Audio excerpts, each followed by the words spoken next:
Young নেতৃত্ব এমনভাবেই একটা স্বৈরাচারকে হটিয়ে দিবে, এটা আসলে অবিশ্বাস্য আমাদের কাছে। এখনো আমি মনে করি এই বাংলাদেশের তারুণ্যের যে অভিযাত্রা, তারুণ্যের যে উত্থান, এটা হচ্ছে ওয়ার্ল্ড ওয়াইড একটা মডেল। বাংলাদেশের বিপ্লব এখন ওয়ার্ল্ড ওয়াইড একটা মডেল হয়ে গেছে। আমরা নেপালে দেখেছি, তার আগে বিভিন্ন দেশগুলোতে দেখতে পাচ্ছি। এখন বাংলাদেশকে ফলো করে তরুণরা সমস্ত স্বৈরাচার, অন্যায়, অত্যাচারের বিরুদ্ধে তারা মাথা তুলে দাঁড়িয়েছে।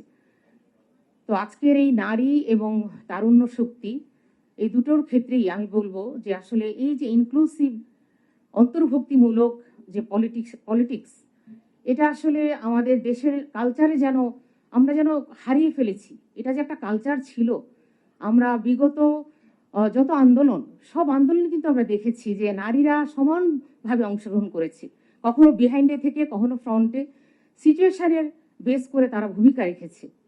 কিন্তু আমরা চূড়ান্ত একটা রূপ দেখেছি জুলাই বিপ্লবে। সেখানে আমাদের একদম সর্বোচ্চ লেভেল থেকে শুরু করে একদম শ্রমিক লেভেল, শিক্ষক, ডক্টর, ইঞ্জিনিয়ার, সমাজের স্টুডেন্ট থেকে শুরু করে মা, একজন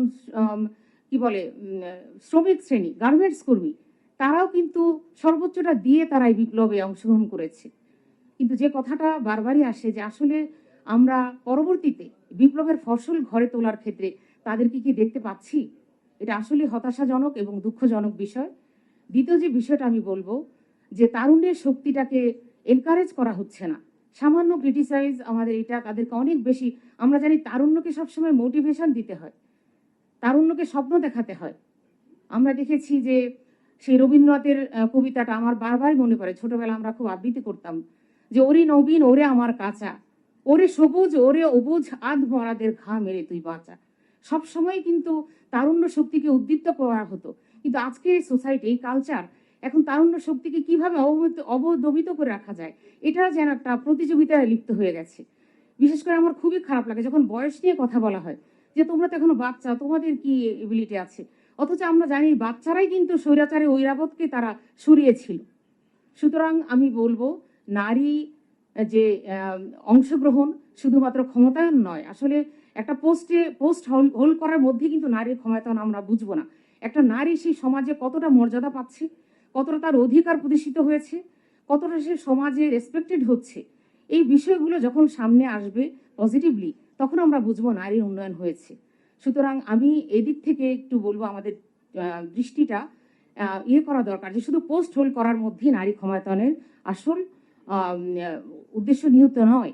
আমাদের নারীদেরকে সত্যিকার মর্যাদায় প্রতিষ্ঠিত করতে হলে তাদের ওপিনিয়ন, তাদের ডিসিশন মেকিং, পলিসি মেকিংয়ে তারা অংশগ্রহণ করতে পারছে কিনা, এই বিষয়টি নিশ্চিত করতে হবে। আমরা দেখতে পাচ্ছি নারীরা কিন্তু পরিবার থেকে শুরু করে রাষ্ট্রীয় সর্বোচ্চ লেভেলে যতটুকু অংশগ্রহণ আছে, কিন্তু পলিসি মেকিং এবং ডিসিশন মেকিং, এখানে গিয়ে কিন্তু তারা রোল প্লে করতে পারে না। সেটা ইচ্ছাকৃত হোক অনিচ্ছাকৃতভাবে হোক, এটা হচ্ছে না। অথচ এখানে সম্মানিত কোঅর্ডিনেটর বললেন যে ইসলামের একটা ধোঁয়া তোলা হয়, আসলে এটা একটা মিস ইন্টারপ্রিটেশন হচ্ছে আমাদের সমাজে। সত্যিকার ইসলাম অনেক বেশি স্মার্ট। আমরা দেখেছি যে যখন প্রথম মানুষ মুসলমান হয়েছে, তখন 17 জন লিডারেট পার্সনের মধ্যে 5 জনই ছিল নারী। তাহলে সেই সময় যদি 5 জন নারী শিক্ষিত থাকে, তাহলে এই জেনারেশন আমরা স্মার্ট বাংলাদেশে এসে আমরা এই আধুনিক প্রযুক্তির যুগে নারীরা কতটুকু সমান ভূমিকা পালন করছি। অথচ নারীরা তখন সর্বোচ্চ লেভেলে ছিল, তারা ডিফেন্স টিমের সদস্য ছিল, তারা প্রয়োজনে ডিফেন্সে এসেছে, কখনো তারা পেছনে গিয়ে কাজ করেছে, যখন যেখানে যে সমাজের প্রয়োজনে তারা কাজ করেছে। এই জন্য আমি মনে করি নারী এই পার্টিসিপেশনটাকে ফ্রুটফুল করতে হবে, মিনিংফুল করতে হবে, এবং সর্বোচ্চ বিশেষ করে কোয়ালিটির দিক থেকে আমাদের শুধু আমরা কোয়ান্টিটি দেখবো না, কত সংখ্যক আমাদের অংশগ্রহণ করছে, আমাদের কোয়ালিটি সিলেকশন করতে হবে। রাজনৈতিক দলগুলোকে আমি আশা করি এই যে একটা পরিবেশ তৈরি হয়েছে, আসলে একটা ভয়ের সংস্কৃতি কাজ করছিল একটা সময়, তাই না? আমরা ভুলে গিয়েছিলাম যে আমাদের freedom of choice, freedom of voice, সবটাই, freedom of writing, freedom of thinking, সবটাই আমরা ভুলে গিয়েছিলাম।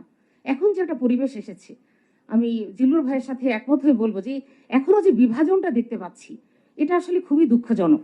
এত রক্তপাতের পর, বিশেষ করে আমি 71 এই জন্য টার্ম নিয়ে আসছি না, কারণ তারা তো পাকিস্তানি ছিল, কিন্তু আমরা আমাদের মানুষগুলোকে, আমাদের বাচ্চাগুলোকে এতগুলো রক্তপাতের উপর দিয়ে আমরা হেঁটে এসে বসেছি, যে যেখানে আমরা বসেছি, যে যে পাওয়ারে বসে আছি, তারা সেই পাওয়ারটা এক্সারসাইজ করছি কোন উদ্দেশ্যে?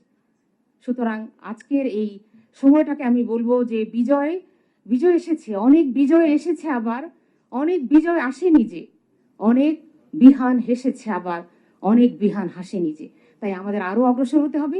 আমাদের নারীদেরকে এই বিশ্বের যা কিছু চিরকল্যাণকর, অর্ধেক তার আনিয়াছে নারী, অর্ধেক তার নর, এটা শুধু খাতায় বন্দি করে থাকতে হবে না, কবিতার ছন্দে বন্দি করে রাখলে হবে না, বরং আমাদের বাস্তবে আমাদের ইমপ্লিমেন্টেশন করতে হবে।